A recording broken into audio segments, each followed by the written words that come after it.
The pop quiz 6 is related to chemical energetics. Discussion about the fuel is there and the bonds are shown. The bond, use the mean bond enthalpy, calculate the enthalpy change of a combustion of octane. So you just have to use the idea like the bond breaking energy minus the bond forming energy will give us the enthalpy change. The reactant side is a bond breaking and the product side is a bond forming. Remember, like you don't count a molecule, you count the bond. Like one molecule of a carbon dioxide, there are two bonds of OC. So 8 molecules, there will be 16 OC bonds will be there or CO bonds. Same thing, one molecule of a water, there are two OH bonds. So 9, it will have 18 OH bonds. So this will be 18 times OH. And then you will count like 1, 2, 3, 4, 5, 6, 7, 8. 8 CC bonds are there and then count hydrogen 1, 2, 3, so on. And then 12.5 oxygen.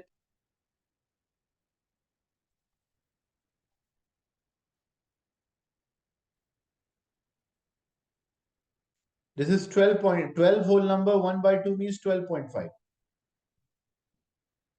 So 12.5 O2, like oxygen bond is 498 multiplied by 12.5. So this side you will get the bond breaking energy. This side you will get the bond forming. Take a difference. This will give you the enthalpy change. It's totally based on you're just substituting the values and getting the final answer. It's same like IGCSE you did, working out the enthalpy change by bond breaking and bond forming energies. Standard enthalpy change of a combustion of a octane is this value. Two reasons why the measured value under standard condition is different from value obtained using a bond enthalpy data. Like when we use a bond enthalpy data, the standard value is this, but we'll get a different answer. What might be a reason? First thing, bond enthalpy values are always considered that the substance is a gas. But at room temperature, what is octane? Octane is a petrol. So what is the state of a petrol at room temperature? Petrol is liquid. But these bond enthalpy data, are calculated for considering that all of them are in a gaseous state. Like this is gas, this is gas, this is gas, this is gas. But at room temperature, water is not a gas, water is liquid. At room temperature, octane is not a gas, octane is a liquid. But all these values are given by considering that the state of a substance is gas. So that's why whenever we calculate the enthalpy change using a bond enthalpy data, it will not be same as the standard values. That is one thing. Another thing, we consider that all the bonds need the same amount of energy. Like identical bond need the same amount of energy. Like say carbon, it needs 347. So what we consider this need 347, this also needs 347, this also needs 347. That is not correct because in practical, to break the first bond, we need more energy as compared to break the second bond. Because when we break the first bond, the molecule is very stable. So this 347 is the average value of a bond energies. That's why these bond values are only average values. They are not the actual values. So if they ask the two reasons why our value will not match with the standard, one of the reason, the bond enthalpy values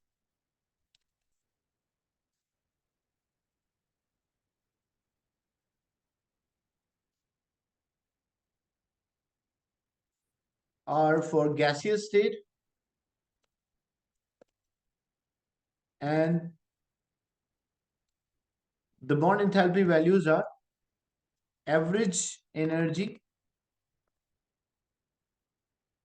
to break the bonds.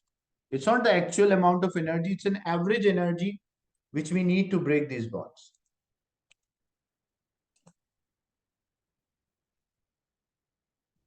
When a petrol is used to power a car, the energy available is less than theoretical maximum. 1 kilogram of a petrol powers a car, the energy used to move the car is 1 megajoules. Calculate the percentage of a maximum energy that is available. Assume that the this fuel is pure octane. And enthalpy change of a combustion is given. So how we can work out this? Because sorry, when we are burned, first we'll find how much, like we are burning 1 kilogram of a petrol, and this much energy, 11 megajoule of energy is there. So we have to calculate the maximum energy that is available to move a car if we have this enthalpy change of a combustion, this value. So first what we'll do, we'll work out the molar mass of octane. Octane is an alkane, which is C8 and H18. And what is this enthalpy change is equals to, so this enthalpy change is energy per mole. How much energy is needed for 1 mole? So we have this value. First, we'll work out how many moles will be there in 1 kilogram or 1000 gram. And then we multiply the moles with enthalpy change of a combustion, we'll get the total energy. So to get the moles equal mass in gram, which is 1000 divided by molar mass. So what is the molar mass of octane? 8 carbons are there. So each is 12 plus 1 into 18. So that will be 114. So 1000 divided by 114. So this will give us the moles. And these moles will multiply by enthalpy change of a combustion, which is given here 5470 kilojoule. So 5470 kilojoule multiplied by the moles, 1000 divided by 114. This will give us how much energy is available. If we have this enthalpy change of a combustion, so this will give us, when we multiply, so it will be 47,982 kilojoule. This is the energy available. If we convert into, because here 1 kilogram, the energy provided, this is 11 megajoules. So if you want to calculate the efficiency is as calculate the percentage maximum energy available. Like what percentage is this? What percentage of a maximum energy is available? So this value, which we have divided by the input, like we want to find what percentage it will make for the total.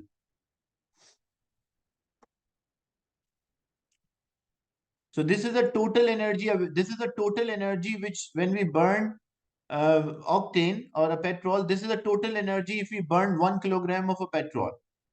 But that 1 kilogram, only 11 megajoule is used to move the car. So what percentage is used to move the car?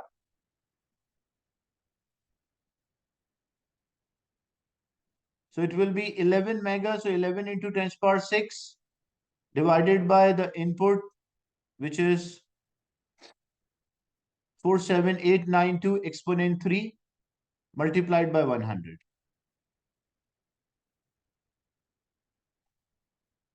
Now calculate the percentage of a maximum energy that is available to move a car. Like what percentage this 11 megajoule is? That is what we have to calculate.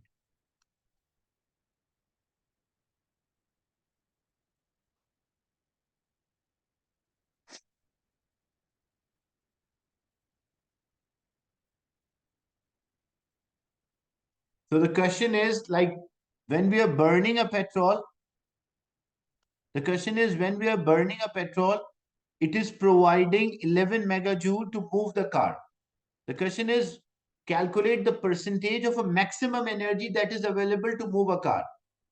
So first we calculate the maximum energy, that is the maximum energy which a fuel can provide.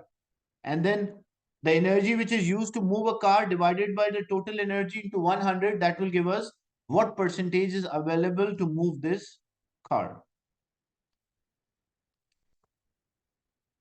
And give two reasons why the energy used to move the car is less than the maximum. Because it's obvious, like when a car is burning a fuel, not all of the energy is transferred. Some of the energy is lost to the surrounding in the form of heat, and some of the energy is also used to move the parts in the engine, and maybe there might not be a complete combustion, so heat loss to the surrounding, or energy used to move the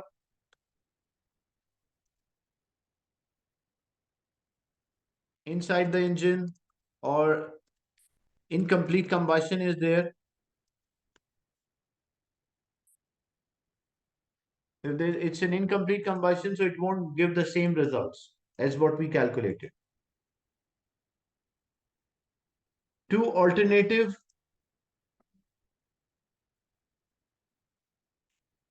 no, you have to mention in a, not about air resistance, because that is also considered as a part. You have to work in a part where you are considering the engine only, because the engine is burning inside the engine. There's a combustion, so you're not supposed to use air resistance. You have to use only for the engine. Like engine is burning a fuel, so maybe the engine does not burn the fuel completely, or what might happen is uh, the engine parts of the engines are having a friction, and that energy is used to overcome the friction of that part. You can mention, but not about air resistance. Air resistance will be there as it is used to move the car, so it will do the work against air resistance. That is an obvious thing, but we have to say why the fuel is not giving us a high percentage of energy output, why only a small proportion, 23%.